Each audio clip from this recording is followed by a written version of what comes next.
20ನೇ ಜಾನುವಾರು ಗಣತಿಗೆ ಹೋಲಿಸಿದರೆ 21ನೇ ಜಾನುವಾರು ಗಣತಿಯಲ್ಲಿ ಅರಕಲಗೂಡು ತಾಲೂಕಿನಲ್ಲಿ ಜಾನುವಾರುಗಳ ಸಂಖ್ಯೆ ಗಣನೀಯ ಪ್ರಮಾಣದಲ್ಲಿ ಕಡಿಮೆಯಾಗಿದೆ ಎಂದು ಪಶುಪಾಲನಾ ಇಲಾಖೆ ಸಹಾಯಕ ನಿರ್ದೇಶಕ ಡಾ ಎಡಿ ಶಿವರಾಮ್ ತಿಳಿಸಿದರು.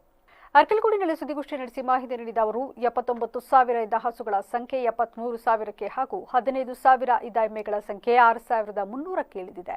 ಒಟ್ಟು 94,195 ಇದ್ದ ಜಾನುವಾರುಗಳ ಸಂಖ್ಯೆ 80,000ಕ್ಕೆ ಇಳಿದಿದೆ. ಹಂದಿಗಳ ಸಂಖ್ಯೆ 670 ಇದ್ದದ್ದು 420ಕ್ಕೆ ಇಳಿದಿದೆ. ಇದೇ ವೇಳೆ ಕೋಳಿ ಸಾಕಣೆ ಹೆಚ್ಚಾಗಿದ್ದು 1,050 ಇದ್ದ ಸಂಖ್ಯೆ 54,888ಕ್ಕೆ ಏರಿಕೆಯಾಗಿದೆ.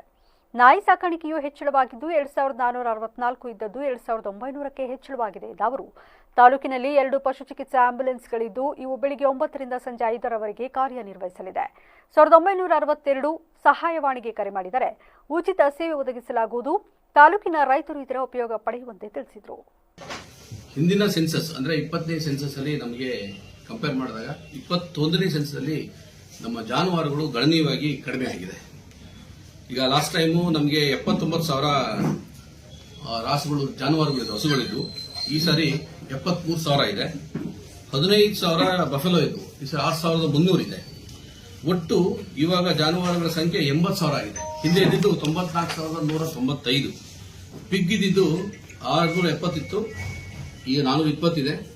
ಪೋಲ್ಟ್ರಿ ಸಂಖ್ಯೆ ಅಂದ್ರೆ ಕೋಳಿಗಳ ಸಾಕಾಣಿಕೆ ಸಂಖ್ಯೆ ಜಾಸ್ತಿ ಆಗಿದೆ. ಮೊದಲು 10,500 ಇತ್ತು, ಈಗ 54,888 ಇದೆ. ಈಗ ತಮಗೆ ಗೊತ್ತಿರಂಗೆ ಈಗ ಅರ್ಬನೀಕರಣ ಅಂದ್ರೆ ನಗರೀಕರಣ ಜಾಸ್ತಿ ಆದ್ಮೇಲೆ ನಾಯಿ ಸಾಕುವವರ ಸಂಖ್ಯೆ ಜಾಸ್ತಿ ಆಗಿದೆ. ಅವಾಗ ನಾಯಿ ಸಾಕು ಬರೀ 2,464 ಇತ್ತು, ಇವಾಗ 2,900 ಆಗಿದೆ. ಇನ್ನೂ ಜಾಸ್ತಿ ಆಗಿದೆ. ನಮಗೆ ಬೀದಿ ನಾಯಿಗಳ ಸಂಖ್ಯೆ ಇನ್ನೂ ಸಿಕ್ಕಿಲ್ಲ. ಸಾಕು ನಾಯಿಗಳ ಸಂಖ್ಯೆ ತುಂಬಾ ಗಣನೀಯವಾಗಿ ಜಾಸ್ತಿ ಆಗಿದೆ. ನನಗೆ ಈಗ ಯಾಕೆ ಕಡಿಮೆ ಆಗಿದೆ ಅಂತ ಅನ್ಸುತ್ತೆ ಅಂತಂದ್ರೆ, ನಿಮಗೆ ಗೊತ್ತಿರೋ ಹಾಗೆ ನಾಟಿ ಹಸುಗಳು ಸಂಪೂರ್ಣವಾಗಿ